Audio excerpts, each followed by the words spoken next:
महत्वाकांक्षी बहू। आगे बढ़ने की चाह रखना कोई गलत बात नहीं है, लेकिन क्या हो जब महत्वाकांक्षा इतनी बढ़ जाए? बहू ये नौकरी ही करती रहेगी या कुछ घर का काम भी करेगी? जब देखो बस अपने ऑफिस का काम करती रहती हो।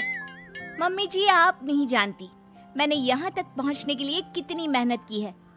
मेरा हमेशा से सपना था कि मैं खूब पैसे कमाऊं, बड़ी गाड़ी में घूमूं और बड़े बंगले में रहूं। घर का काम तो नौकर करते हैं, जैसे आप। जैसे मैं? क्या जानती है तू मेरे बारे में? मैंने इस घर को अपने पसीने से खड़ा किया है। घर पसीने से नहीं, पैसे से खड़ा होता है मम्मी जी, जो मैं कमा रही हूँ। समझी? लंबी गाड़ी, महंगे फोन और कपड़े, ये सब चाहिए मुझे।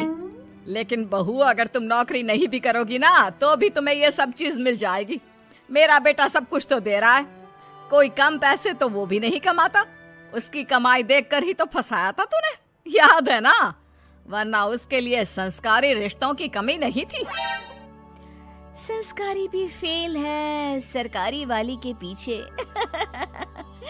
मम्मी जी, ये सब तो मैं भी जानती हूँ, लेकिन मैं ये सब अपने कमाए पैसों से चाहती हूँ, ना कि अपने पति के पैसे। और मैं भी ऑफिस जाना चाहती हूँ, काम करना चाहती हूँ। मैं भी चाहती हूँ कि लोग मेरे आगे पीछे मैम मैम करके घूमे और मैं उनको बॉस बनकर ऑर्डर दूँ। You know, work like a man. Like a man? अरे लाइक अ मैन बनने के चक्कर में बहू वुमन भी ना रह जाओ। अरे क्यों बहू, मैं जानती हूँ तू बहुत महत्वाकांक्षी है, लेकिन तू अपने सपनों के लिए अपने परिवार को भूल जाएगी क्या?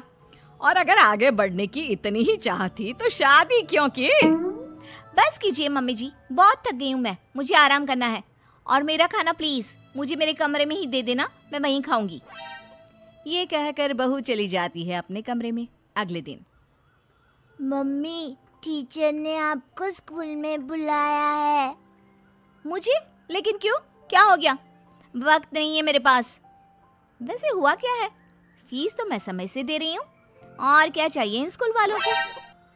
मम्मी, इस बार मेरे एग्जाम्स में नंबर कम आए तो मैम आपसे मिलना चाहती है। नंबर कम आए हैं तो और पैसे ले लें। क्या है ये, वक्त खराब करते रहते हैं। नंबर कम आए हैं? अरे तभी तो मैं तुझे बोलती रहती हूँ पढ़ ले, और तू है कि पूरा दिन बस वीडियो गेम। देख बहू, तेरे ध्यान न देने का नतीजा इसके नंबर कम आने लग गए हैं। मम्मी जी, कोई बात नहीं है, अभी वो बच्चा है और स्कूल टाइम में ऐसा होता रहता है, संभल जाएगा। वैसे भी हम लोग कमाकर इतना पैसा जमा कर देंगे कि ये बैठ कर खाएगा तो भी खत्म नहीं होगा।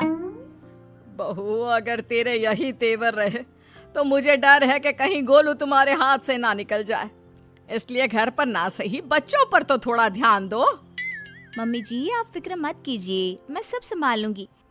चलिए ऑफिस के लिए निकलती हूँ। हाथ से बच्चा निकले ना निकले, आप मुझे ऑफिस से जरूर निकलवा देंगी। मैं निकलवा दूंगी? अरे तेरी हरकतें, इसे तो कहना ही बेकार है। लगता है अब विक्रम ही इससे बात करेगा।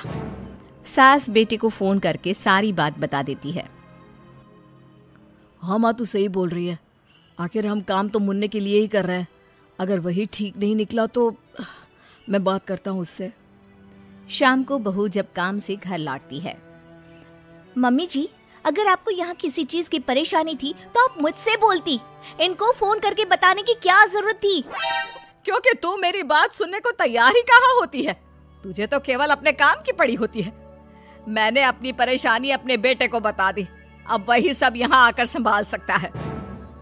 कुछ दिनों बाद बेटा विदेश से घर आता है। ये सब क्या हो रहा है? मैं नौकरी करने विदेश क्या चला गया? तुमने तो घर के कामों से छुट्टी ही ले ली। अगर मुझे पता होता तुम ऐसा कुछ करोगे तो मैं कभी विदेश ही नहीं जाता। लेकिन मुझे समझ में नहीं आ रहा तुम ऐसा क्यों कर रही हो? तुम घर पर ध्यान क्यों नहीं दे रही? घर के कामों पर क्या ध्यान देना, उनके लिए मम्मी जी है ना। मैं भी तुम्हारी तरह पैसे कमा रही हूँ और अपने सपने पूरे कर रही हूँ। मैं पैसे अपने सपने पूरे करने के लिए नहीं, हम सबके लिए कमाता हूँ, ताकि तुम सब बढ़िया से रहो, तुम्हें किसी चीज की दिक्कत ना हो। और वैसे भी हमें तुम्हारे जॉब करने से कोई प्रॉब्लम नहीं है। प्रॉब्लम ये है कि तुम अपने परिवार के प्रति जिम्मेदारियां पूरी नहीं कर रही हो। पूरी जिम्मेदारी उठाने का ठेका मैंने लिया है क्या? अरे कुछ तुम ही कर लो। ऐसा है तो ठीक है माँ, मैं घर के कामों के लिए नौकर रख रहा हूँ और गोलू की पढ़ाई वगैरह मैं सब खुद देख लूंगा। अगले दिन से घर का सारा काम नौकरानी संभाल लेती है और कभी कभी तो वो सास की देखभाल भी करती है। तूने एकदम सही लड़की को काम पर रखा है।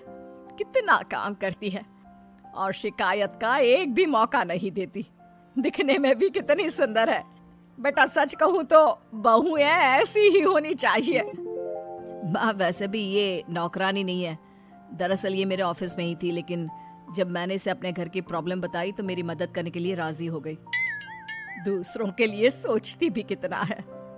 हाँ माँ, मुझे नहीं पता था कि ये गीता इतना अच्छा घर का काम भी कर लेती है।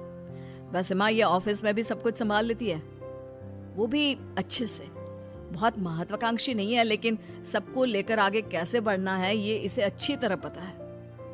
मुझे इसकी सबसे अच्छी बात क्या लगती है पता है? क्या बेटा?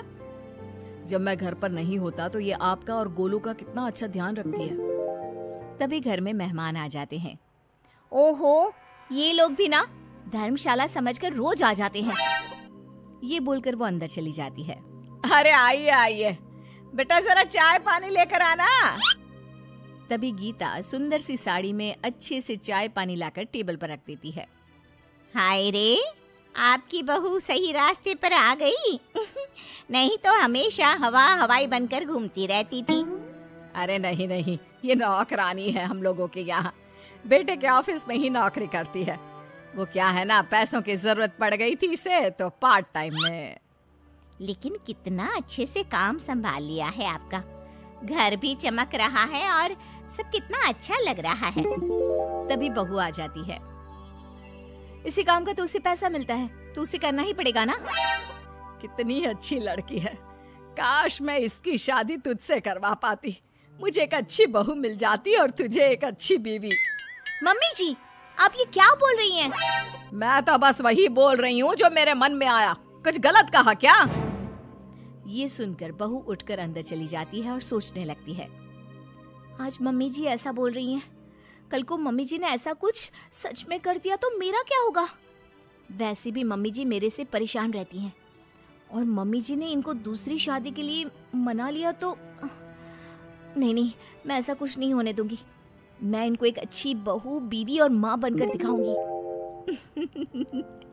उस दिन के बाद से बहू अपने परिवार का ख्याल रखना और एक अच्छी बहू, बीवी और माँ बनना शुरू कर देती है।